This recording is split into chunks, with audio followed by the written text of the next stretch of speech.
It's the 19th of April 2019. I'm David Griffin. I'm here at Derbyshire County Cricket Club and I'm talking to Bob Wincer. Bob.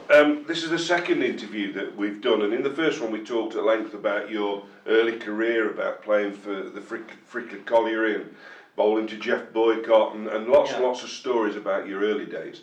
But I'm interested now to find out where that move, or how that move came about, that you became a county cricketer. So you joined Derbyshire in '78, but what was the build-up to that process, or that arrival, if you like, at Derbyshire? Well, the first time, based on performances, someone must have recommended someone to somewhere, as they often do. And the next thing I do is I get invited down to Hampshire, because what a lot of people didn't know, I was born in Portsmouth. Yes. And therefore, in those days, I couldn't play for Yorkshire, which was sad, really, in many ways, because I've been brought up in Yorkshire all my life, other than for about 6 months, where my mum had me in Portsmouth, because my father was in the Navy down at Portsmouth. And anyway, Hampshire, I went down to Hampshire in '73.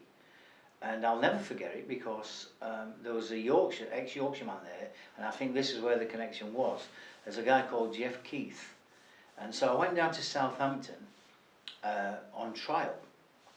And we went through the morning session, and as they do, and they then asked me to stay back and bowl to a couple of the pros in the afternoon, along with another lad. And there was a lad also that was coming in. He was trying to get over injury, a lad called Tom Mottram. Yeah. And he, big tall lad he was. Anyway, coming down to the nets was some pros at the time. And anyway, I bowled the captain, which was Richard Gilliard. Richard Gilliard. And he came in left-hander, I can remember, and I bowled particularly well at him. And the other two, I think one of them was more of an off-spinner batsman. Peter Sainsbury. Oh, quite mature gentleman by that stage, wasn't he? He'd been around a long whether time. he was an assistant or I don't know. However, I enjoyed that in the afternoon, and all the others have been let go, and I stayed back with this other lad that was on trial, and then Lofty Herman, not Herman, what would I say, Tom Mottram. And then there was another lad, and he was in the second team. I just forget his name. Anyway, I enjoyed the afternoon, and at the end of it, they said they'd be in touch. Yep. So I then go back to Yorkshire up on the train and get this letter from Hampshire saying thank you very much and all the rest of it. This was about a month later. But we've signed a bowler, a lad called Andy Roberts from the Caribbean. And therefore, opportunities will be limited, Bob, but if we could call you up for a second 11 game from time to time and stay in touch. And of course, this is what I said earlier about I couldn't keep getting time off work, not to go down to Hampshire, are you with me, and travel down all day and then play for 2 days or 3 days and then travel home. I just couldn't do that. I was being trained as a young engineer. And so I declined that. They offered me a couple of games. And very much the same happened then in 1974-75. I played for Leicestershire. And the captain at the time was Terry. They'd made him coach, and he was a tall bowler. He became an umpire. Oh dear, I just forget his name now. Maybe I'm getting Alzheimer's, I don't know. But he was the coach, and I played for them, and I played a couple of times. And a young lad who was in the second team then had come over from Rhodesia, Paddy Clift, and he looked a fine player. And I opened the bowling with him. And then that very same year, there was another lad playing for him, and I remember playing for them up at Worksop, I think it was. And there was a big raw bone lad, and he was a minor too. Oh, Taylor. Les Taylor. Yeah. Who played for England subsequently. Well, he did, but he was a fine bowler. Yeah. And I never got a bowl because Taylor and Cliff bowled them out. They bowled them out twice. It was a bit of a sketchy wicket, but I never got on. And so, as a consequence, that never materialised. And then I got another game, and I went down to play for them at Lutterworth. And I played against Warwickshire. And it was terrific because Neil Aberley played, who'd been a first teamer. John Whitehouse played, who subsequently went on to play and be captain. And then there was who else? There was about four. Oh, Billy Bourne played. There was about 4 or 5 very notable players in that game, and I did particularly well. I think I got 3 wickets. I don't think it was 4. I think I got 3 notable players out, and all the rest. Oh, Terry Spencer. That's right. Yeah. Terry Spencer, and I remember playing in that. And one of the lads, a lad called Martin Sheppens, he said to me, "Bobby," says, "I think you'll be playing for us next year." He says, "You've really impressed Spencer." He says, "And look in the corner," and sat in the corner in like it was a big car, it was a Jag, I'm not sure, was Mike Turner, who was their secretary. Yeah. And he says, "He's come to see you." Well, I got all these aspirations to play for Leicestershire and all the rest of it. Got invited down, and they were good at that time. Yeah. I made friends. Well, they won the championship in '75, didn't they? Yeah, and a lad in there who I played with in the Bradford League, terrific lad, a lad called Peter Booth, right? Fair-haired lad, wasn't he? Yes, he was. He was from Shipley. He was a Yorkshire lad, and of course they got Ilian, they got a stringer Yorkshire lads, Chris Balderston. Was Jack still there? Jack Birkinshaw, yeah, they were all there in the first team. They were good players. But Balderston, Chris Balderston. Chris Balderston. So I knew all these lads. So he was home from me, and then as the that needs to get straightened up in the run up. And so he says, and then, is that what he said? Yeah, he says they got straightened up in the run up. He says, and they'll get wicket to wicket. Then he says, "I'll take a few more." And I says, "Right, thanks, Raymond." Yeah, so they were just learning things like that because. Were they approachable? I mean, you look back at people. I mean, you've already talked about boycotting the first one. Yeah. Well, but, I mean, these were giants of the world game, weren't they? Ray Illingworth was an Ashes-winning captain. Without a doubt. These were top players, weren't they? Yeah. Well, playing football and cricket helps because you fall in. I mean, I remember having great chats with Baldy about football, in and out of the cricket as well as the cricket. And it's the same with Ted Emsley and Phil Neal when they were at Worcester. So, I don't know, I didn't find it any difficulty. There were giants. There's sometimes I had to nip myself, which I'll come on to later. I could not believe that how things happened for me here. It was almost meteoric, really. Well, how did you get here? Because I can understand being turned down by Hampshire if they got Andy Roberts. I mean, he was probably the quickest bowler in the world at the time, wasn't he? And you've already said at Leicestershire they got a star-studded side, really. Well, they had. So and then, if you remember, they signed 3. They signed Alan Moore from here. Yeah. Then they signed Ken Shuttleworth and Ken Higgs. Yes. Well, it became clear. Both England. Certainly Higgs was in England. Yeah, Shuttleworth did too. He went on tour to Australia. But so that's how it works. They're fine bowlers. They've been very good bowlers with the experience. So coming back to Derbyshire, I'm playing at Undercliff, and it was Harry and Les Bradbury. Les Bradbury said, "Would you be interested?" And I said, "Well, yeah." I said, "But I just don't seem to crack it. I don't think I'm just quite good enough. There's always one better or two better." He says, "Give it a go." He says, "We'll have a word with Phil Russell." Now, he says, "There's every chance at Derby because we've just started back up the second team. Yeah. We scrapped it. I don't know if you know that." And I says, "No, I didn't." And he says, "Well, we're always looking now because we've got a guy that's come to us." He says, "A guy, Eddie Barlow." He says, "And he's going to change a few things." He says, "And I think..." That was an understatement, wasn't it? He says, "I think he's going to be coming in next year, so I'm told. I don't know. I'm not quite sure if he is or he's not." So I says, well, yeah. And Harry says, "Give it a go, Bob." So anyway, next thing I know is I come down to a trial. And I'll never forget it because where we are now, David, with this ground here, this used to be all open right the way up to that road up there. Because it was the old race course. Absolutely, yeah. And I'll never forget this. I played the night before in the FA Cup, third preliminary round or something. You know what I mean? I think we played against Aston or somebody like that for Frickley. And so I played football the night before and came down. And when we got here and we assembled. Is this for a trial? For Derbyshire, for trial, yeah. Yeah. And I think this would have been 76, I think. 75, 76. And Phil had left James Graham Brown to do the warm-up. Well, Brownie was not only a good player, he'd come up from Kent, hadn't he? He was a fit lad, and he was proud about his fitness and all the rest of it.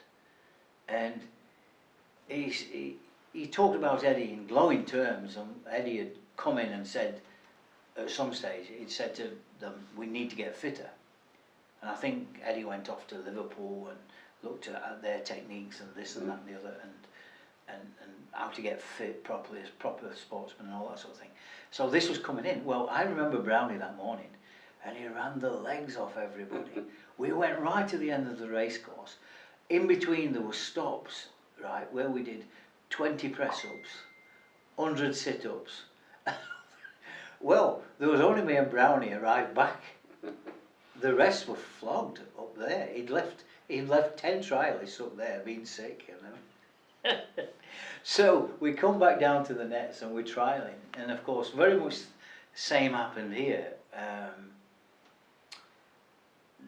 We got to lunchtime and then they asked me to stay back and one thing and another, and then of course Brownie, a bit like, boy, he wanted a bat, so he says, would you stay back and bowl at me and this and this. So it went from there. Anyway, you raise a few eyebrows and it went from there, and so next thing I know is I'm getting invited to play for Derbyshire seconds, and I enjoyed it. And in the first year I did particularly well. I got wickets at Northampton and Leicester, I think, and then. Who was your captain in the second 11? Oh, it was Russ. Yep. No, Russ took it. He was terrific, Phil Russell, great lad. And the first coach that I'd ever dealt with. The rest I was self-taught. I just listened to what people said, and I'd just advice and listened to what people said about how they bowled and this and that, how they battered, and just picked it up. But Phil was terrific, and then of course in the second year, oh, that was wonderful. Can I just take you back to that second 11 games? Yes. Who were you playing alongside? Because obviously the first team, presumably then, was Hendrick and Tunnicliffe was on the staff and Yes, people like that. yes. But who was in were the you second? playing in the second team? Yeah. Yeah, Alan Morris, Bob Swindles, all good lads, good cricketers too.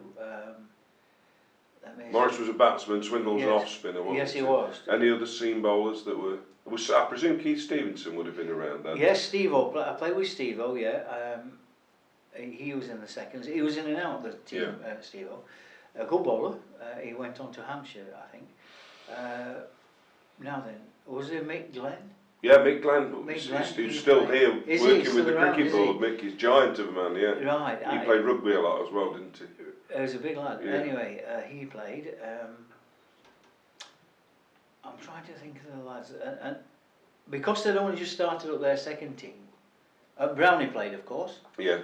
Brownie was in and out of the first, a bit like Keith Stevenson. So Who was your keeper? I'm trying to think who it was. There were a couple of trialists. Because later on, Alan McClellan came, but that was some late 70s, wasn't it? Well, he and then played Mike 77. and then Mike Deakin. Ah, well, he was later I'm still. trying He to was think in he my was time. playing. No. He was keeping wicket in the. Well, the Yeah. lad who kept wicket in my first game was a lad who was on trial, Peter Devine. Right. Yeah, he only played a couple of games, 2 or 3 games, I think. And then Alan McClellan came on, and he had an extended run. Yes. And Because of course Bob didn't play Test cricket because of Alan Knott until Kerry Packer came That's along. correct. So it was 77 before Bob got the nod, sort of thing. Yeah, well, in 77, I had a wonderful time because Eddie brought over 3 terrific players, and they all played in our second team, and it was marvellous because I opened the bowling with Garth LaRue, and I've never been as prolific wicket taker when I was at the other end to him. Yeah. And I used to get wickets fairly regular.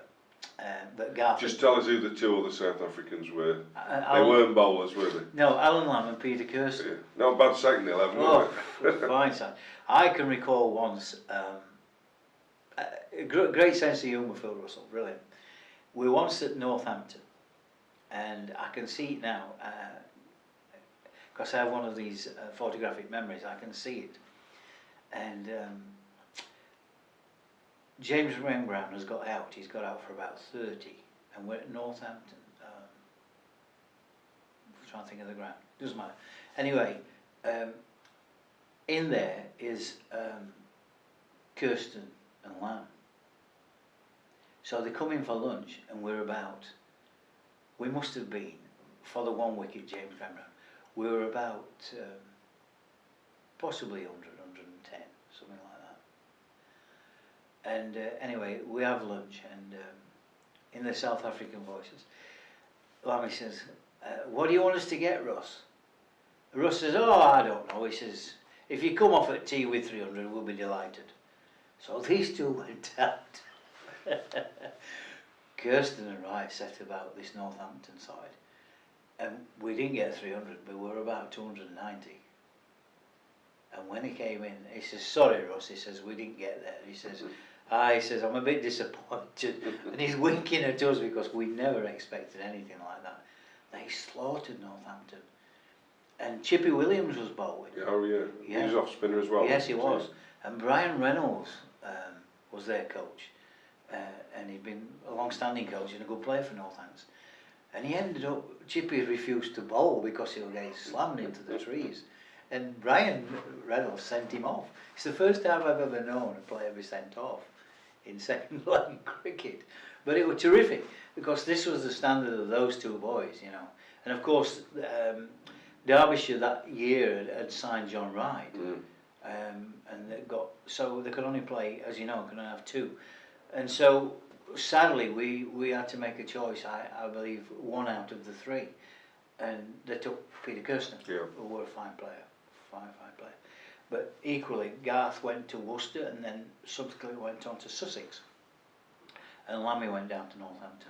And what was the process? Were you given a contract for the? Because you made your debut in '78 in first class cricket. I did. So did you get a contract, or were you a non-contracted cricketer? No, I was a contract player. That was the thing with me. In the '76, '77, I wouldn't commit. Yeah. I wouldn't commit to anybody because I needed another 18 months to get, and so I was committed to that because on the premise that if it doesn't work out, what are you going to go back to? Yeah. So I stuck with that, and then fair play, they offered me a contract in '78 full time, and said it had to be full time, and so I did, and then the rest's history. I enjoyed every minute. Well, that history we'll come to shortly, but for now, Bob, thank you very much.